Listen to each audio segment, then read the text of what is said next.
Hello friends, मैं सनी मनहास और आज की वीडियो में हम एक ऐसे इंसान के बारे में बात करने जा रहे हैं जो बचपन में एक आम से परिवार में पैदा हुआ। पैदा होते ही कुछ दिनों के बाद उसके फेस को पैरालिसिस हो जाता है। फिर वो बड़ा होकर काफ़ी मेहनत करता है और उसके बाद वो योग को सिर्फ भारत में ही नहीं बल्कि पूरे विश्व में फैला देता है। जी हाँ, आप समझ ही गए होंगे कि मैं बात कर रहा हूँ बाबा रामदेव की। कैसे बाबा रामदेव एक तरफ पूरे देश में योग को फैलाने का काम करते हैं और वहीं दूसरी तरफ वो लोगों के साथ स्कैम करते हैं, और इस स्कैम से उन्होंने कैसे 3000 करोड़ का बिजनेस बिल्ड कर दिया। चलिए ये सब जानते हैं हम आज की इस वीडियो में। जिस क्वालिटी का वो दावा करते हैं वही आयुर्वेदिक प्रोडक्ट्स क्वालिटी टेस्ट में फेल हो उधर योग गुरु बाबा रामदेव की कंपनी पतंजलि के लगभग 40 प्रोडक्ट्स उत्तराखंड स्थित हरिद्वार के आयुर्वेद और यूनानी कार्यालय द्वारा किए गए टेस्ट में फेल हो गए हैं। उन्होंने कोरोनिल का कोई ट्रायल किया ही नहीं। सवाल यह है कि कोरोना का इलाज करने वाली दवा के दावों पर कौन सच और कौन झूठ बोल रहा है। बाबा रामदेव, जिनका नाम रामकृष्ण रामनिवास यादव है, इनका जन्म 25 दिसंबर 1965 को हरियाणा में हुआ था। जैसे ही वो पैदा हुए मानो उनके ऊपर मुसीबतों का पहाड़ गिर गया था। पैदा होने के कुछ दिनों बाद उनके चेहरे को पैरालिसिस हो गया था, जिसके बाद से वो हमेशा डिप्रेस्ड रहते थे। फिर धीरे धीरे समय बीतता गया और एक दिन उनके गांव में एक बाबा आते हैं और उन्हें एक किताब दे देते हैं। ये किताब योग के बारे में होती है और वो इस किताब को पढ़ते हैं और समझ जाते हैं कि आगे की पढ़ाई के लिए उन्हें गुरुकुल जाना पड़ेगा। वो बिना बताए एक दिन घर से भागकर गुरुकुल निकल जाते हैं। घर वाले बाबा रामदेव के इस फैसले से काफ़ी नाराज़ होते हैं। खैर, गुरुकुल की तलाश करते करते वो पहुंच जाते हैं खानपुर गुरुकुल में और यहीं पे वो योग के बारे में आगे सब सीखते हैं। वहीं दूसरी तरफ बालकृष्ण दिल्ली के गौतम नगर गुरुकुल में शिक्षा ले रहे होते हैं, लेकिन वो योग के पीछे नहीं बल्कि जड़ी बूटियों को ढूंढने के पीछे लगे हुए थे। वो अक्सर अपने गुरुकुल बदलते रहते थे और गुरुकुल बदलते बदलते वो एक दिन पहुंच जाते हैं खानपुर गुरुकुल। यहीं पे रामदेव बाबा और बालकृष्ण एक दूसरे से मिलते हैं और फिर वो अच्छे दोस्त बन जाते हैं। उसके बाद ये दोनों प्लान बनाते हैं कि वो हरिद्वार जाएंगे और वहाँ पे योग सिखाएंगे, और वहीं पे रामकृष्ण यादव जी रामकृष्ण से बदलकर बन जाते हैं बाबा रामदेव। वो हरिद्वार में जाकर योग सिखाने लग जाते हैं और धीरे धीरे लोगों की संख्या बढ़ने लगती है।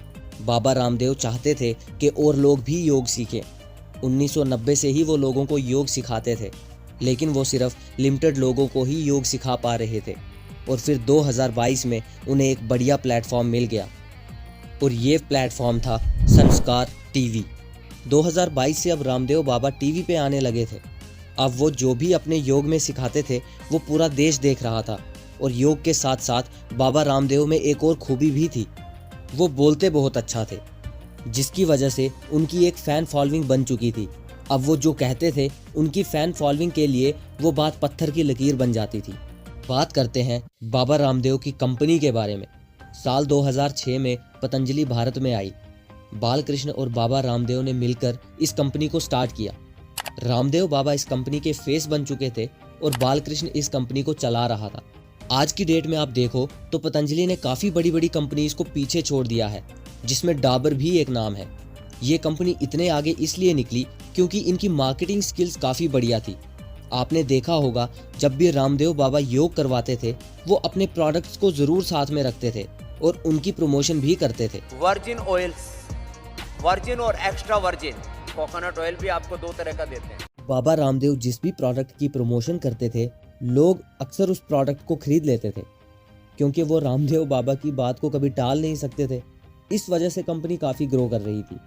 इसके साथ साथ वो लोगों से सवाल जवाब करते थे कि आपको क्या दुख दर्द है, और जो भी प्रॉब्लम अगले इंसान को होती बाबा रामदेव मिनटों में उस दुख दर्द के रिलेटेड अपना कोई प्रोडक्ट निकाल देते और उस इंसान के साथ शेयर कर देते। और इतना ही नहीं, वो ये भी कहते थे कि हमारे क्लिनिक्स में जाकर आप अपना चेकअप करवाएं, वहाँ पर आपको फ्री में मेडिसिन मिलेंगी और आपका इलाज होगा। और इंडिया में फ्री नाम सुनते ही सब लोग पागलों की तरह उस चीज़ को लेने के लिए टूट पड़ते हैं। और जब लोग वहाँ इलाज करवाने जाते उनको वहाँ सिर्फ पतंजलि की ही मेडिसिन मिलती थी, जो आप बाहर के ही मार्केट से नहीं ले सकते थे। खैर, पतंजलि का कहना था कि हमारी मेडिसिन्स जो आयुर्वेदिक मेडिसिन्स हैं, अगर आप उसके साथ साथ योग भी करोगे तो आपको ज़्यादा बेनिफिट होगा। बट यहाँ पर फिर सोचने वाली बात है कि आखिर क्यों पतंजलि टॉयलेट पेपर, टूथपेस्ट, साबुन और इवन के डेली यूज की सब चीज़ें बनाने लग रही हैं। ऐसी कौन सी मजबूरी है पतंजलि को?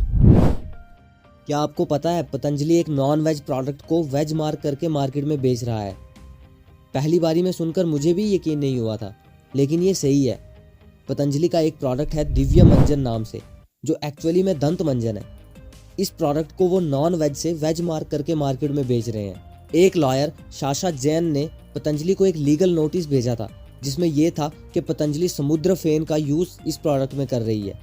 जिन लोगों को पता नहीं है कि समुद्र फेन क्या है, उन लोगों को मैं बता दूं कि समुद्र फेन एक एनिमल प्रोडक्ट होता है जो कटल फिश की हड्डियों से प्रोवाइड किया जाता है, और पतंजलि इसका इस्तेमाल अपने प्रोडक्ट में कर रही है और उसे ग्रीन मार्क करके मार्केट में बेच रही है ताकि ज़्यादा से ज़्यादा लोग इस प्रोडक्ट को खरीदें।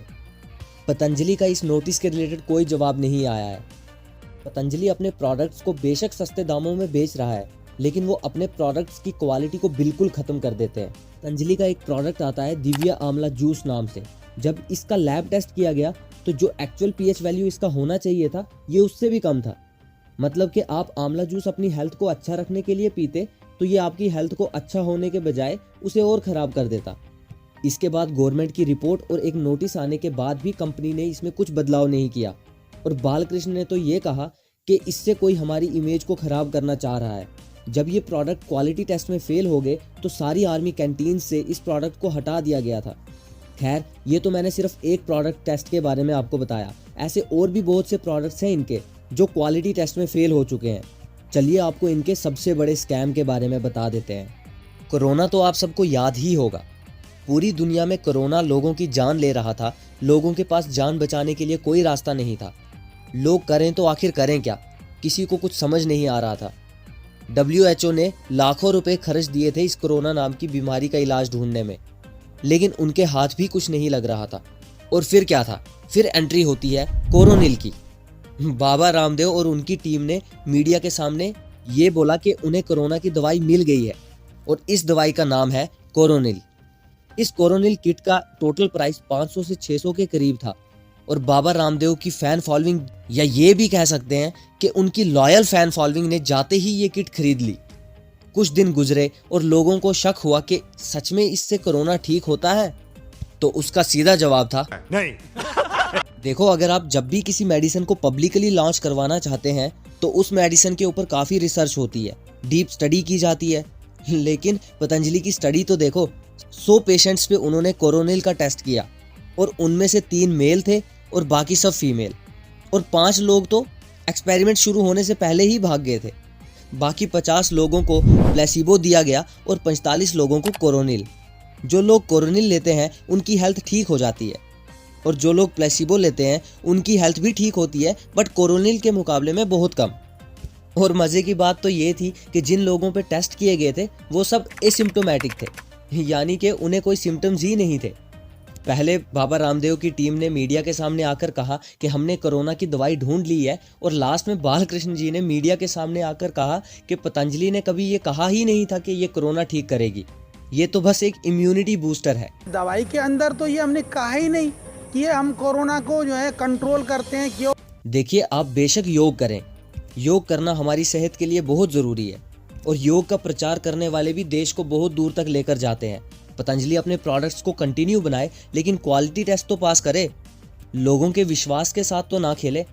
अगर लोगों के विश्वास के साथ खेलेगी तो इससे बड़ा स्कैम और क्या ही होगा। खैर, आज की वीडियो में बस इतना ही। आपको आज की वीडियो कैसी लगी कमेंट करके ज़रूर बताएं। अगर वीडियो पसंद आती है तो वीडियो को लाइक करें, और चैनल पे नए हैं तो चैनल को सब्सक्राइब करें।